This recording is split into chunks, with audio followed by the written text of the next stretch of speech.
मतिभिरनुमेजं शुभ्रकाजं सखाजं सुखमजमनपाजं मुक्त्युपाजं विमाजं ग्रहजमहममेजं ध्येजमाम्नायगेजं सदजमसदजेजं श्रीसहाजं भजेयं तपस्वाध्यायशुश्रूषा कृष्णपूजारतं मुनिं विश्वेशमिष्टदं वन्दे परिम्राट् चक्रवर्तिनं श्रीगुरुभ्यो नमः। हरिः ओम्।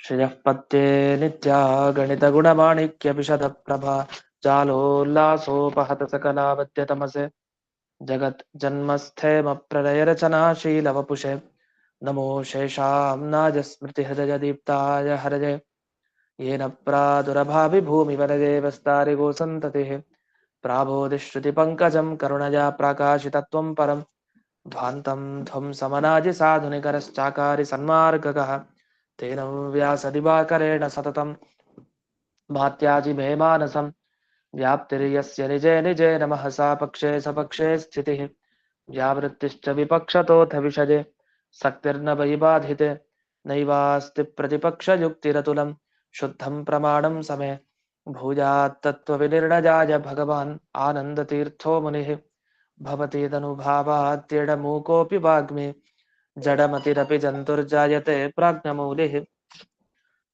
सकलवचनचेतो देवता भारती सा मम वचसि निधत्तां सन्निधिं मानसे च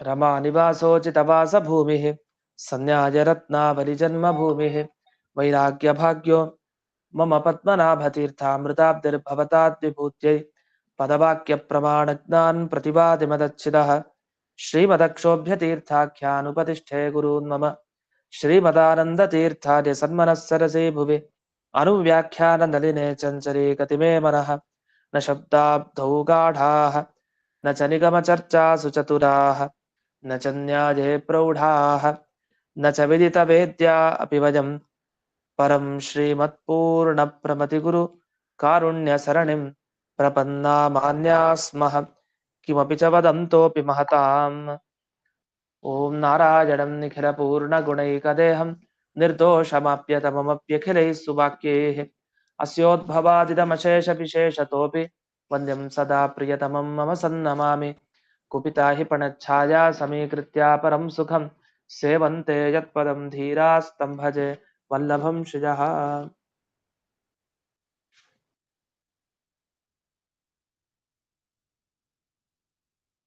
ಇಲ್ಲಿಯವರೆಗೆ ಅಂಗಾಪಬದ್ಧಾಧಿಕರಣ ನಡೀತಾ ಇತ್ತು. ಅಲ್ಲಿ ಪ್ರಶ್ನೆ ಬಂದಿತ್ತು, ಒಬ್ಬ ದೇವತೆಯ ಗುಣವನ್ನ ಮತ್ತೊಬ್ಬರಲ್ಲಿ ಧ್ಯಾನ ಮಾಡಬಹುದೇ ಅಂತ. ಹೌದು, ಧ್ಯಾನ ಮಾಡೋ ಹಾಗೆ ಇಲ್ಲ. ಕೆಲವನ್ ಮಾಡಬಹುದು, ಕೆಲವನ್ ಮಾಡೋ ಹಾಗಿಲ್ಲ. ಉದಾಹರಣೆಗೆ ಇಂದ್ರದೇವರು ವೃತ್ರಾಸುರನ ಸಂಹಾರ ಮಾಡಿದ್ರು. ಇದನ್ನು ತಗೊಂಡು ಹೋಗಿ ಇಂದ್ರದೇವರ ಸಮಾನವಾದ ಕಕ್ಷೆಯಲ್ಲಿರುವಂತಹ ದೇವತೆ ಮತ್ತೊಬ್ಬನಲ್ಲಿ ಮಾಡೋ ಹಾಗಿಲ್ಲ. ಅವನು ವೃತ್ತಹಂತ, ಅವನು ವೃತ್ರಾಸುರನ್ ಕೊಂದ ಅಂತ ಹೇಳೋದ ಇಲ್ಲ. ಹಾಗಾಗಿ ದೇವತೆಗಳ ಕೆಲವು ಗುಣ ಅದು ದೇವತೆಗಳಲ್ಲೇ, ಅವರು ಸಮಾನರಾದವರಲ್ಲೂ ಬರಲ್ಲ ಅಂತ ಗುಣ. ಆದ್ರೆ ಸಾಮಾನ್ಯವಾದ ಗುಣ ಇರತ್ತೆ ಕೆಲವುದು. ಈಗ ದೇವತ್ವ ಅಂದ್ರೆ ದೇವತಾ ಪದವಿಯನ್ನು ಹೊಂದಿರೋದು ಯಾರ್ಯಾರು ಹೊಂದಿರ್ತಾರೆ ಅಂಥ ವ್ಯಕ್ತಿಗಳಲ್ಲೆಲ್ಲ ದೇವತ್ವ ಅನ್ನೋ ಒಂದು ಧರ್ಮ ಇರುತ್ತೆ. ಹೇಗೆ ಮನುಷ್ಯತ್ವ ಎಲ್ಲಾ ಕಡೆ ಇದೆಯೋ ಹಾಗೆ. ಇನ್ನು ವೈಷ್ಣವತ್ವ ಎಲ್ಲರಲ್ಲೂ ಇರುತ್ತೆ. ಅಂದ್ರೆ ವಿಷ್ಣು ಭಕ್ತಿ ಇರೋರು ಅಂತ ಅರ್ಥ. ವೈಷ್ಣವರು ಅಂದ್ರೆ ವಿಷ್ಣು ಭಕ್ತಿ ಹೊಂದಿರೋರು, ವಿಷ್ಣು ಭಕ್ತರು ಅಂತ ಅರ್ಥ. ಅಂಥ ವೈಷ್ಣವತ್ವ ಎಲ್ಲಾ ದೇವತೆಗಳಲ್ಲಿದೆ. ಇದನ್ನ ಎಲ್ಲರಲ್ಲೂ ಹೇಳ್ಬೋದು. ಅದು ಬ್ರಹ್ಮದೇವರಲ್ಲೂ ಇದೆ, ರುದ್ರದೇವರು, ಇಂದ್ರದೇವರು ಎಲ್ಲರಲ್ಲೂ ಕೂಡ ಇದೆ.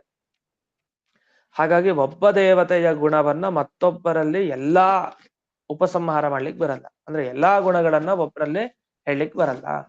ಕೆಲವನ್ನ ಹೇಳ್ಬೋದು. ಅಂದ್ರೆ ಅಯೋಗ್ಯ ಗುಣಗಳನ್ನ ಬಿಟ್ಟು ಯೋಗ್ಯ ಗುಣಗಳನ್ನ ಉಪಸಂಹಾರ ಅಂದ್ರೆ ತಿಳಿಬೇಕು ಅಂತ ಅರ್ಥ.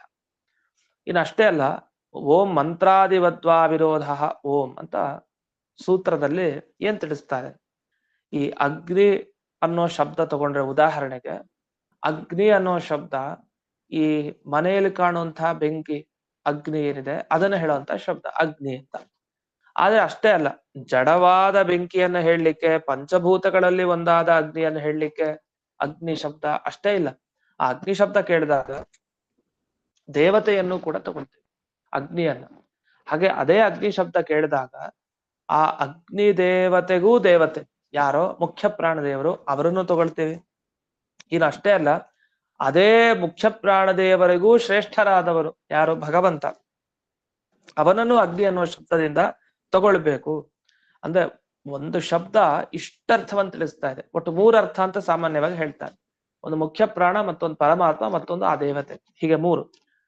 ಇದನ್ನ ಮಂತ್ರಾಧಿಬದ್ಧ ವಿರೋಧ ಅಂತ ಯಾವುದೇ ಮಂತ್ರ ತಗೊಳ್ಳಿ, ಅದು ಅಧಮ ದೇವತೆಯ ಮಂತ್ರ ಅಂತ ತಗೊಳ್ಳಿ, ಆದ್ರೆ ಅಧಮ ದೇವತೆಯ ಗುಣಗಳು ಕೂಡ ಮುಖ್ಯ ಪ್ರಾಣದಲ್ಲಿ ದೊಡ್ಡವರಲ್ಲಿ ಇದ್ದೇ ಇರುತ್ತೆ. ಈಗ ದೇವರಲ್ಲಿ, ಜಗತ್ನಲ್ಲಿ ಇರೋರಲ್ಲಿ ಒಳ್ಳೊಳ್ಳೆ ಗುಣ ಏನಿದೆ ಅದೆಲ್ಲ ಇಲ್ವಾ? ಖಂಡಿತ ಇದೆ. ಏನಿಲ್ಲ, ದೋಷ ಇಲ್ಲ ಅಷ್ಟೇ. ಪ್ರತಿಯೊಬ್ಬರಲ್ಲಿರೋ ದೋಷ ದೇವರಲ್ಲಿ ಇಲ್ಲ, ಅದೇ ಪ್ರತಿಯೊಬ್ಬರ ಗುಣ ದೇವರಲ್ಲಿ ಇದೆಯಲ್ಲ. ಆದ್ರೆ ಅದೇ ಗುಣ ಇಲ್ಲದೆ ಇರಬಹುದು, ಅದರ ತರ ಇರೋ ಗುಣ ಪೂರ್ಣವಾಗಿದೆ ಅಂತ. ಹೀಗೆ ದೇವರಲ್ಲಿ ಎಲ್ಲರ ಗುಣನೂ ಕೂಡ ಇದೆ, ತಪ್ಪೇನಿಲ್ಲ.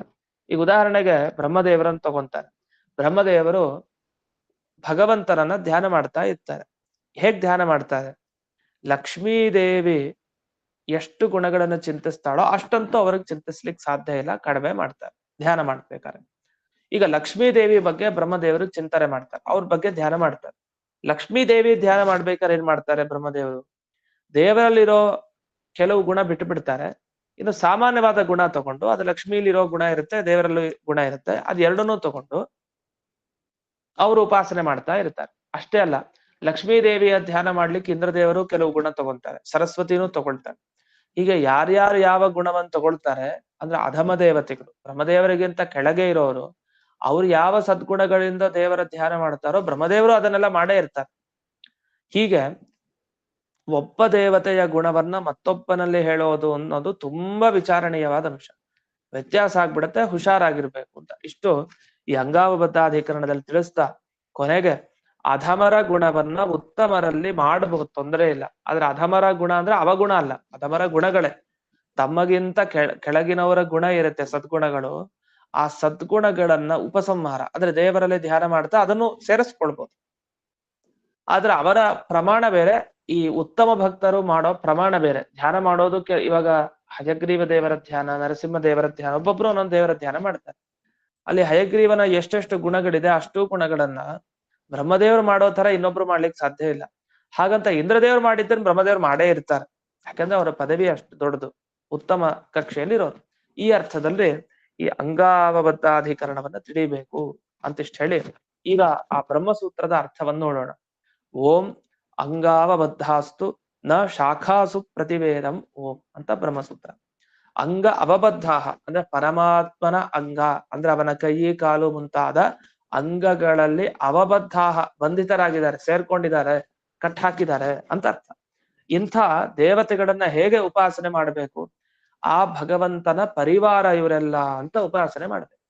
ಭಗವಂತನ ಅಂಗಗಳಲ್ಲಿರೋ ದೇವತೆಗಳನ್ನ ಭಗವಂತನ ಪರಿವಾರ, ಹೇಗೆ ಬಂಧುಗಳು ಅಂತ ಪರಿವಾರ ಅಂತ ಹೇಳ್ತೀವಲ್ಲ ಆ ರೀತಿ. ಅದ್ ಹೇಗೆ? ಚಕ್ಷೋ ಸೂರ್ಯೋ ಅಜಾಯತ ಮುಖಾದಿಂದ್ರಶ್ಚಾಗ್ನಿಶ್ಚ ಪ್ರಾಣಾದ್ವಾಯುರ್ ಜಾಯತ ಅಂತೆಲ್ಲ ಹೇಳ್ತೀವಿ. ಇನ್ನು ಚಂದ್ರಮ ಮನಸೋ ಜಾತಃ, ಚಂದ್ರನನ್ನ ದೇವರ ಮನಸ್ಸಿನಲ್ಲಿ ಇದ್ದಾನೆ ಅಂತ ಚಿಂತಿಸ್ಬೇಕು, ಸೂರ್ಯನನ್ನ ದೇವರ ಕಣ್ಣಿನಲ್ಲಿ ಇದ್ದಾನೆ ಅಂತ ಚಿಂತಿಸ್ಬೇಕು.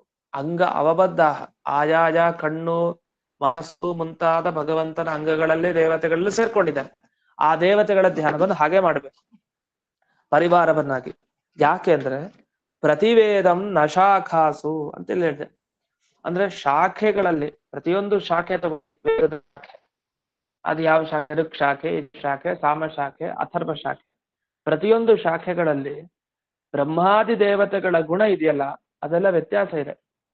ಬ್ರಹ್ಮದೇವರಲ್ಲಿಲ್ಲ, ಬ್ರಹ್ಮದೇವರಲ್ಲಿರೋ ರುದ್ರದೇವರಿಲ್ಲ. ಆದ್ರೆ ಯೋಗ್ಯವಾದದ್ದು ಮಾತ್ರ ರುದ್ರದೇವರಲ್ಲಿರೋದನ್ನ ಬ್ರಹ್ಮದೇವರನ್ನು ಒಪ್ಕೊಳ್ಬಹುದು, ತಪ್ಪೇನಿಲ್ಲ. ಆದ್ರೆ ಅಯೋಗ್ಯವಾದ ಗುಣಗಳು ಅದನ್ನು ಒಪ್ಪೋ ಹಾಗಿಲ್ಲ.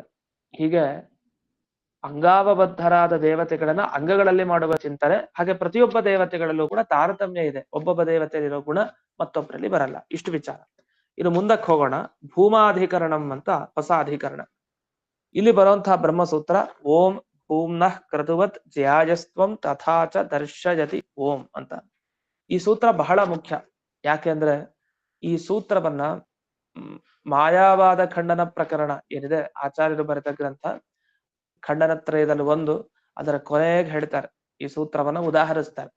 ಆದ್ರೆ ಅಲ್ಲಿ ಉದಾಹರಿಸಿ ಅಂದ್ರೆ ಆಚಾರ್ಯರ ಗ್ರಂಥ ಟೀಕೆ ಬರೀತಾರೆ. ಜಯತೀರ್ಥರು ಅದಕ್ಕೆ ಉದಾಹರಿಸಿ ಅದನ್ನ ಅರ್ಥಾಂತರ ಮಾಡಿದ್ದಾರೆ. ಅದಕ್ಕೆ ಬೇರೆ ಅರ್ಥ ಬರೆದಿದ್ದಾರೆ ಅಲ್ಲಿ, ಹೊಸ ಅರ್ಥ. ಇಲ್ಲಿ ಬರೋ ಅರ್ಥ ಏನಿದೆ ಅದಕ್ಕಿಂತ ಇನ್ನೊಂದು ಅರ್ಥ ಬರೆದಿದ್ದಾರೆ ಅಲ್ಲಿ. ಇನ್ನು ಈ ಭೂಮ್ನ ಕರ್ದುವ ಜಾಯಸ್ತು ಅನ್ನೋದನ್ನ ಎಷ್ಟೋ ಇದರಲ್ಲಿ ಬಳಸ್ಕೊಳ್ಳೋದಿದೆ. ಧ್ಯಾನ ಪ್ರಕ್ರಿಯೆಯಲ್ಲಿ ಬಳಸ್ಕೊಳ್ಳೋದಿದೆ. ಮತ್ತೆ ಬೇರೆ ಬೇರೆ ಈ ತಾತ್ಪರ್ಯ ಗ್ರಂಥಗಳೆಲ್ಲ ವಿವರಣೆ ಮಾಡ್ತಾ ಇದು ಹೆಚ್ಚಾಗಿ ಬರುತ್ತೆ. ಇದು ಭೂಮಾಧಿಕರಣ ಅಂತ ಈ ಸೂತ್ರ, ಬ್ರಹ್ಮಸೂತ್ರ ಹೆಚ್ಚಾಗಿ ಅಲ್ಲೆಲ್ಲ ಸಿಗತ್ತೆ. ಅದರಿಂದ ಬಹಳ ಮುಖ್ಯವಾದ ಸೂತ್ರ ಇದು. ಈ ಸೂತ್ರಕ್ಕೆ ಏನರ್ಥ ಅಂತ ನೋಡೋಣ ಈಗ. ಯೋ ವೈ ಭೂಮ ಅಂತ ಈ ಸೂತ್ರದ ಅರ್ಥವನ್ನ ವಿಚಾರ ಮಾಡ್ತಾ ಒಂದು ವೇದ ವಾಕ್ಯ ತಗೊಂಡಿದ್ದಾರೆ. ಅಲ್ಲಿ ಯೋ ವೈ ಭೂಮ ಅಂತ, ಭೂಮ ಅಂತ ಒಂದು ದೇವರ ಗುಣ. ಹೇಗೆ ಜ್ಞಾನ, ಶಕ್ತಿ, ಆನಂದ ಅಂತೆಲ್ಲ ಇದೆಯಲ್ಲ, ಹಾಗೆ ದೇವರ ಇನ್ನೊಂದು ಗುಣ ಭೂಮ ಅಂತ ಒಂದು ಗುಣ. ಈ ಭೂಮ ಗುಣವನ್ನ ಎಲ್ರೂ ಉಪಾಸನೆ ಮಾಡ್ಬೇಕಾ ಬೇಡವಾ? ಈಗ ದೇವರಿಗೆ ಪೂರ್ಣ ಜ್ಞಾನ ಇದೆ ಅಂತ ಚೈತ್ರ ಧ್ಯಾನ ಮಾಡ್ದ. ಚೈತ್ರ ಅಂತ ಒಬ್ಬ. ಇನ್ನು ಮೈತ್ರ ಬಂದ, ಅವನು ದೇವರಲ್ಲಿ ಪೂರ್ಣ ಜ್ಞಾನ ಇದೆ, ಧ್ಯಾನ ಮಾಡ್ದ. ಈಗ ಜಗತ್ತಲ್ಲಿರೋ ಚೈತ್ರ, ಮೈತ್ರ, ದೇವದತ್ತ, ಯಜ್ಞದತ್ತ ಇವರೆಲ್ಲ ಧ್ಯಾನ ಮಾಡ್ತಾ ಕೂತ್ರು. ಧ್ಯಾನ ಮಾಡ್ತಾ ಭಗವಂತನಲ್ಲಿ ಪೂರ್ಣ ಶಕ್ತಿ ಇದೆ, ಪೂರ್ಣ ಜ್ಞಾನ ಇದೆ, ಎಲ್ಲ ಧ್ಯಾನ ಮಾಡ್ತಾ ಇದೆ. ಒಂದ್ ಡೌಟ್ ಶುರುವಾಯ್ತು. ಭೂಮ ಅಂತ ಒಂದು ಗುಣ ಇದೆ, ದೇವರ ಗುಣ. ಇದನ್ನ ಮೈತ್ರ ಮಾಡ್ದ. ಭೂಮ ಅನ್ನೋ ಗುಣ ಧ್ಯಾನ ಮಾಡ್ಬಿಟ್ಟ ದೇವರನ್ನ. ಆದ್ರೆ ಈ ದೇವದತ್ತ ಏನಂತ ಇವ್ರಿಗೆಲ್ಲ ಏನ್ ಅನ್ನಿಸ್ತು, ಈ ಭೂಮ ಗುಣ ನಾವು ಮಾಡ್ಬೇಕಾ ಬೇಡವಾ? ಏನೋ ಮಾಡಿದ, ನಾವು ಮಾಡ್ಬೇಕಾ ಬೇಡವಾ ಅಂತ ಹೀಗ ಅನ್ನಿಸ್ತು. ಹೀಗಂದಾಗ ಪೂರ್ವ ಪಕ್ಷ ಬಂತು. ನೋಡಿ, ಮನುಷ್ಯರಿಗೆ ಇರೋದೇ 4: ಸತ್ತು, ಚಿತ್ತು, ಆನಂದ, ಆತ್ಮ. ದೇವದತ್ತ, ಯಜ್ಞದತ್ತ ಇವರಿಬ್ರು ಏನ್ ವಿಚಾರ ಮಾಡಿದ್ರು? 4 ಸಾಕು. ಈ 4ರಲ್ಲಿ ಭೂಮ ಅನ್ನೋದು ಗುಣ ಸೇರ್ಲಿಲ್ಲ. ಸತ್ತ, ಚಿತ್ತ, ಆನಂದ, ಆತ್ಮ ಇಷ್ಟನ್ ಮಾಡಿ ಮನುಷ್ಯರು ಅಂತ ಹೇಳಿದ. ಅಷ್ಟ್ ಮಾಡೋಣ ನಾವು. ಇವನೇನೋ ಇನ್ನೊಂದು ಮಾಡ್ತಾ ಇದ್ದಾನೆ ಭೂಮ ಗುಣವನ್ನ. ಇನ್ನು ಇಷ್ಟೇ ಅಲ್ಲ, ಈಗ ಆನಂದ, ಸತ್, ಚಿತ್ತ ಅಂತೆಲ್ಲ ಗುಣ ಧ್ಯಾನ ಮಾಡ್ತಾರಲ್ಲ, ಇಷ್ಟು ಮಾಡೋದ್ರಿಂದಲೇ ನಮಗ್ ಸಿಗತ್ತೆ ಪ್ರಯೋಜನ. ನಮ್ಗೇನು, ಮೋಕ್ಷಕ್ಕೆ ಹೋಗ್ಬೇಕು, ಆನಂದ ಪಡಿಬೇಕು. ಆ ಆನಂದ ಪಡಿಲಿಕ್ಕೆ ಇಲ್ಲಿ ದೇವರನ್ನ ಆನಂದ ಆನಂದ ಅಂತ ಧ್ಯಾನ ಮಾಡ್ತಾ ಕೂತ್ರೆ ಸಾಕು. ಅದ್ ಬಿಟ್ಟು ಭೂಮ ಅನ್ನೋ ಗುಣಕ್ಕೆ ಯಾಕೆ ಹೋಗ್ಬೇಕು? ಈ ಭೂಮ ಗುಣದ ಪ್ರಯೋಜನ ಏನಾರು ಇತ್ತು ಅಂದ್ರೆ ವಿಶೇಷವಾಗಿ ಅದನ್ನ ಧ್ಯಾನ ಮಾಡೋದು ಸರಿ. ಏನೂ ಪ್ರಯೋಜನ ಇಲ್ಲ. ಮತ್ತೆ ಬೇರೆ ಗುಣ ಧ್ಯಾನ ಅವಶ್ಯವಾಗಿ ಮಾಡ್ಬೇಕಾಗಿದ್ರಿಂದಲೇ ನಮ್ಮ ಪ್ರಯೋಜನನೂ ಸಿಗತ್ತೆ. ಆನಂದ ಆನಂದ ಅಂತ ಧ್ಯಾನ ಮಾಡಿದಷ್ಟು ದೇವರನ್ನ ಮೋಕ್ಷದಲ್ಲಿ ಆನಂದ ಸಿಗತ್ತೆ. ಇಷ್ಟೆಲ್ಲ ಇದ್ಮೇಲೆ ಯಾಕೆ ಈ ಭೂಮ ಅನ್ನೋ ಗುಣವನ್ನ ಧ್ಯಾನ ಮಾಡ್ಬೇಕು? ಬೇಕಾಗಿಲ್ಲ ಅಂತ ಖಂಡನೆ ಮಾಡ್ಬಿಟ್ರು ಪೂರ್ವ ಪಕ್ಷಿಗಳು. ಆದ್ರೆ ವೇದದಲ್ಲಿ ಯೋವೈ ಭೂಮ ತತ್ಸುಖಂ ಅಂತೆಲ್ಲ ಹೇಳಿದ್ದಾರೆ. ಅದಕ್ಕೆ ಇವರು ಪ್ರಮುಖವಾಗಿ ಪೂರ್ವ ಪಕ್ಷ ಮಾಡ್ಬೇಕಾದ್ರೆ ಒಂದು ಕಾರಣ ಕೊಡ್ತಾರೆ. ಯಾಕೆ ಭೂಮ ಅನ್ನೋ ಗುಣವನ್ನ ದೇವರಲ್ಲಿ ಧ್ಯಾನ ಮಾಡಬಾರದು ಅಂದ್ರೆ, ಇಷ್ಟ ಫಲ ಅಂತ ಪೂರ್ವ ಪಕ್ಷ. ನಮಗೆ ಇಷ್ಟವಾದ ಫಲ ಮೋಕ್ಷದಲ್ಲಿ ಸಿಗೋ ಆನಂದ. ಆ ಆನಂದ ಭೂಮಗುಣ ಉಪಾಸನೆ ಮಾಡಿದವ್ರಿಗೆ ಆನಂದ ಅಂತೇನಿಲ್ಲ. ಅದನ್ನ ಸಚ್ಚಿದಾನಂದ ಆತ್ಮೇತಿ ಅನ್ನೋಲ್ಲಿ ಅಂದ್ರೆ 4 ಗುಣಗಳಲ್ಲಿ ಸೇರಿರುವ ಆನಂದ ಅನ್ನೋ ಗುಣದಿಂದಲೇ ಅದು ಸಿಗತ್ ನಮ್ಗೆ. ಆದ್ರಿಂದ ಇಲ್ಲಿ ಈ ಭೂಮಗುಣದ ಉಪಾಸನೆಯ ಅವಶ್ಯಕತೆ ಇಲ್ಲ ಅಂತ ಖಂಡನೆ ಮಾಡಿದ್ವಿ. ನಮ್ಗೆ ಈ ಭೂಮ ಅಂದ್ರೆ ಏನು ಅಂತಾನೆ ಗೊತ್ತಾಗಿರಲಿಲ್ಲ ಮೊದಲನೇದಾಗಿ. ಅದ್ರ ವಿವರ ಮುಂದೆನೆ ಬರುತ್ತೆ. ಈಗ ಭೂಮ ಅಂದ್ರೆ ಏನು ಅಂತ, ಭೂಮ ಅನ್ನೋ ಶಬ್ದಕ್ಕೆ ಏನರ್ಥ ಅಂತ ಮುಂದೆ ಬರುತ್ತೆ. ಅಲ್ಲಿವರೆಗೂ ಭೂಮ ಭೂಮ ಅಂತ ಒಂದು ಗುಣ, ಆ ಗುಣವನ್ನು ಧ್ಯಾನ ಮಾಡ್ಲಿಕ್ಕೆ ಆಗಲ್ವಲ್ಲ ಅಂತ ಇವರೆಲ್ಲ ಆಕ್ಷೇಪ ಮಾಡಿದ್ರು. ಮಾಡ್ಲಿಕ್ಕೆ ಆಗತ್ ನಿಜ, ಅದರಿಂದ ಪ್ರಯೋಜನ ಇಲ್ಲ. ಆ ಪ್ರಯೋಜನ ಬೇರೆ ಇದರಿಂದ ಸಿಗತ್ತೆ ಅಂತ ಇಷ್ಟು. ಅದಕ್ಕೆ ಉತ್ತರ ಕೊಡ್ತಾರೆ, ಶಿಷ್ಟಿ. ಹಾಗಲ್ಲ. ಶಿಷ್ಟಿ ಅಂದ್ರೆ ಉಪದೇಶ ಮಾಡಿದ್ದಾರೆ. ಶಿಷ್ಟಿ ಶಾಸನ ಮಾಡಿದ್ದಾರೆ. ಏನಂತ? ಭೂಮಾನೋ ಗುಣವನ್ನು ಧ್ಯಾನ ಮಾಡಬೇಕು ಅಂತಿದೆ. ಅದನ್ನ ಇಲ್ಲಿ ಒಂದು ವೇದವಾಕ್ಯವನ್ನ ಕೊಟ್ಟು ಉದಾಹರಿಸ್ತಾರೆ. ಭೂಮೈವ ದೇವ ಪರಮೋ ಹ್ಯುಪಾಸ್ಯ ನೈವ ಅಭೂಮ ಫಲಮೇಶಾಂ ವಿಧತ್ತೆ. ಯಾರು ದೇವರನ್ನ ಭೂಮ ಅಂತ ಉಪಾಸನೆ ಮಾಡ್ತಾನೋ ಅವನಿಗೆ ಒಳ್ಳೆ ಫಲವನ್ನ ದೇವರು ಕೊಡ್ತಾನೆ. ಯಾರು ಭೂಮ ಅಂತ ಮಾಡದೇನೆ ಅಭೂಮ ಅಂತ ದೇವರನ್ನ ಉಪಾಸನೆ ಮಾಡ್ತಾ ಇರ್ತಾನೋ ಅಂಥ ವ್ಯಕ್ತಿಗೆ ಫಲವನ್ನ ಕೊಡಲ್ಲ ಅಂತ ಶಿಷ್ಟರ ಅನುಶಾಸನ. ಹೀಗೊಂದು ಉಪದೇಶ ಇದೆ. ಏನರ್ಥ ಇದಕ್ಕೆ?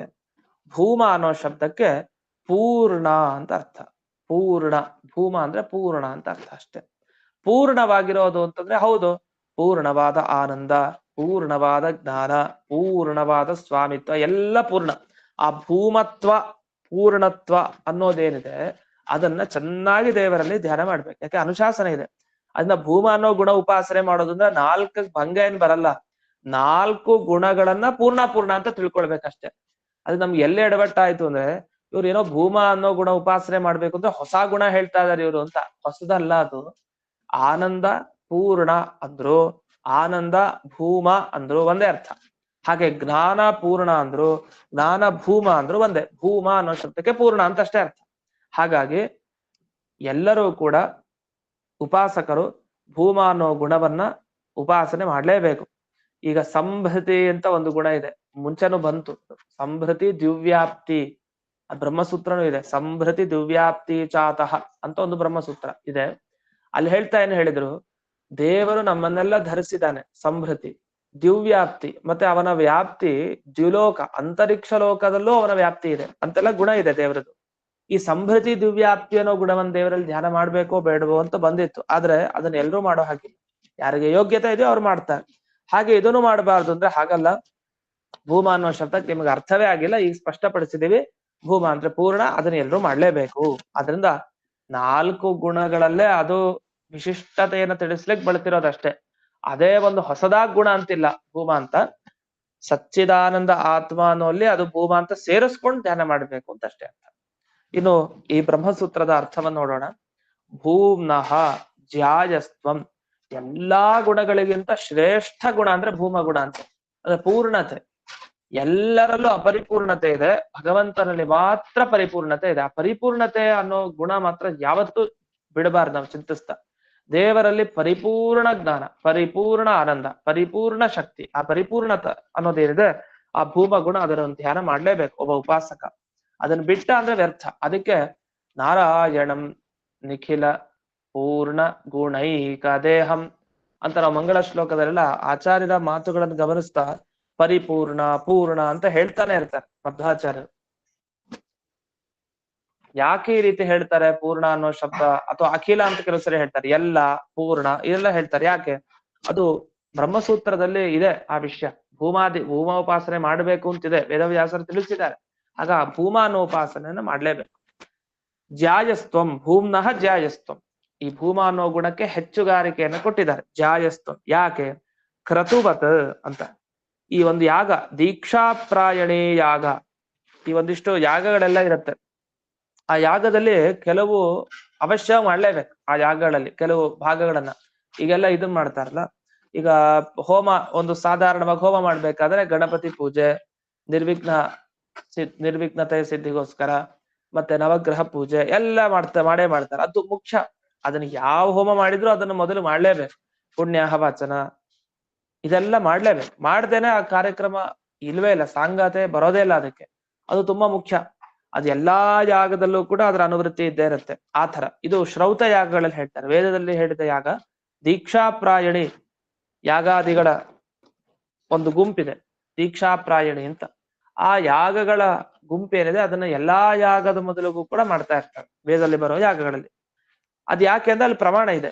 ಅದೇ ತರ ಇಲ್ಲಿ ಆ ಪ್ರಮುಖವಾದ ಯಾಗಗಳ ಗುಂಪಿನಂತೆ ಇಲ್ಲೂ ಭೂಮ ಗುಣವನ್ನ ಎಲ್ಲಾ ಗುಣದ ಮೊದಲಿಗೂ ಅದನ್ನ ಧ್ಯಾನ ಮಾಡ್ಕೊಂಡೇ ಹೋಗ್ಬೇಕು ಅಂತ. ಇಷ್ಟು ಈ ಭೂಮಾಧಿಕರಣದ ಸೂತ್ರದ ಅರ್ಥ.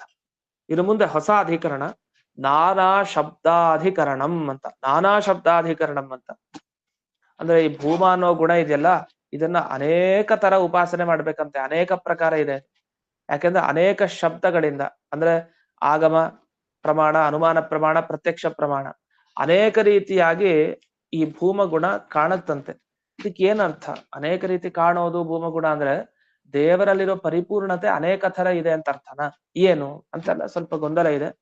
ಇದಕ್ಕೆ ಏನ್ ಬಿಡಿಸ್ತಾರೆ ಈ ನಾನಾ ಶಬ್ದಾಧಿಕರಣದಲ್ಲಿ ಅನ್ನೋದನ್ನ ನಾಳೆ ದಿವಸ ನೋಡೋಣ ಅಂತ ಹೇಳ್ತಾ ಇಂದಿನ ಪಾಠವನ್ನ ಸ್ಮತ್ ಗುರುವಂತರ್ಗತ ವ್ಯಾಸತೀರ್ಥ ಗುರುವಂತರ್ಗತ ಭಾರತೀ ರಮಣ ಮುಖ್ಯ ಪ್ರಾಣ ಅಂತರ್ಗತ ಶ್ರೀಮನ್ ಮೂಲ ಗೋಪಾಲ ಕೃಷ್ಣನಿಗೆ ಅರ್ಪಣೆ ಮಾಡ್ತೇನೆ. ಶ್ರೀಕೃಷ್ಣ ಅರ್ಪಣೆ. ನಮಸ್ಕಾರ. ನಮಸ್ಕಾರ ಆಚಾರ್ಯ. ನಮಸ್ಕಾರ ಆಚಾರ್ಯ. ನಮಸ್ಕಾರ ಆಚಾರ್ಯರೇ.